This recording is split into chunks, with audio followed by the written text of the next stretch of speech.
अस्सलाम वालेकुम जी। इसार राना ऑफिशियल में आपको खुशामदीद कहता हूँ और मुझे उम्मीद है कि आप अल्लाह की रहमत से बेहतरीन ज़िंदगी गुजार रहे होंगे और मेरी दुआ है कि अल्लाह ताला आपको अपनी हिफ्ज़ व अमान में रखे, अपने आपके प्यारों को भी अपने हिफ्ज़ व अमान में रखे।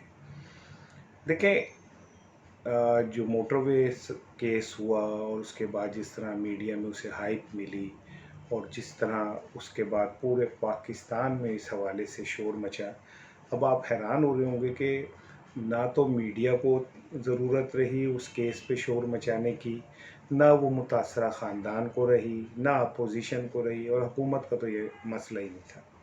सवाल ये पैदा होता है कि ये जो आबिद मली है, ये है कहाँ, कहाँ चला गया।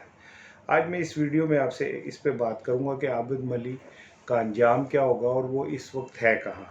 लेकिन उससे पहले इस केस से जुड़े चंद जो हक़ाइक़ हैं मैं वो आपसे डिस्कस करना चाहता हूँ।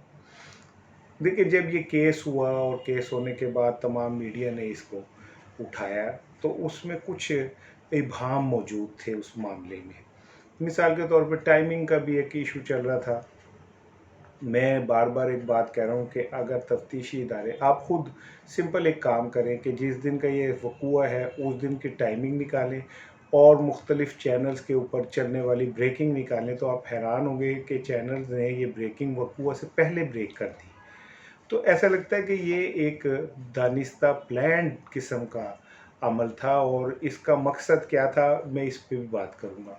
होता ये कि अमूमन जो तज्ज़िया कार होते हैं, जो वीलॉगर्स होते हैं, वो उनको बतौर तज्ज़िया कार वो कम और बतौर रिपोर्टर अपने आप को ज़्यादा बनाना चाह रहे होते हैं। वो अपने प्रोग्राम में, अपने वीलॉग में इंफॉर्मेशन देते हैं, ब्रेकिंग देते हैं, जबकि जो तज्ज़िया कार होता है उसका काम ये होता है कि वो हालात को सामने रख के तज्ज़िया करे। अच्छा, जब ये वाक़या हुआ तो तब नए नए CCPO साहब तशरीफ़ लाए थे।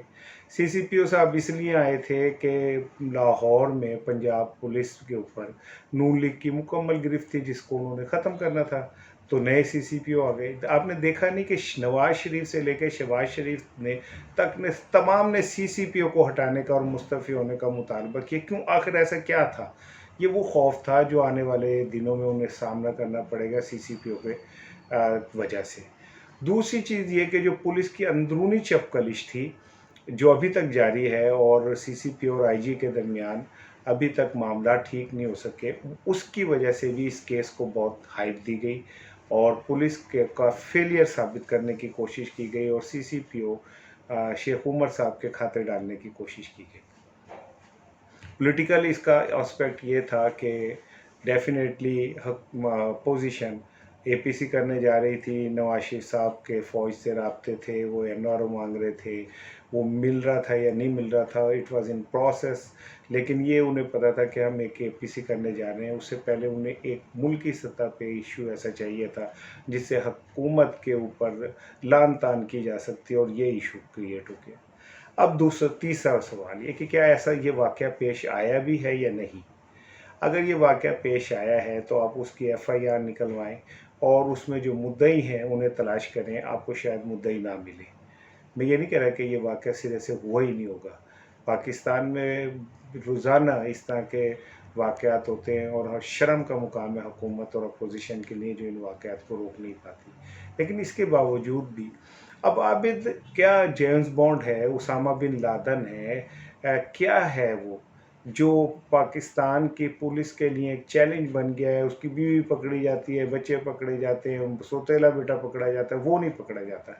मैं आपको पहले दिन से कह रहा हूँ कि आबिद पुलिस की कस्टडी में है, वो गिरफ्तार हो चुका है, पहले दिन ही पकड़ा गया था वो।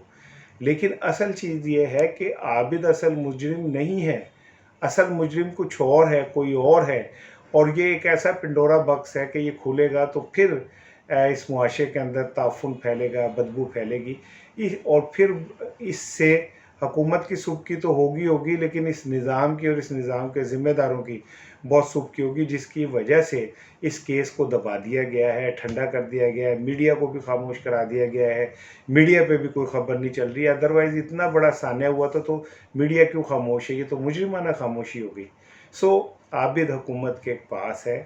हुकूमत मामला ठंडा होने के बाद उन्होंने पूरी तफ्तीश कर ली है, इससे जुड़े तमाम चेहरे सामने आ गए।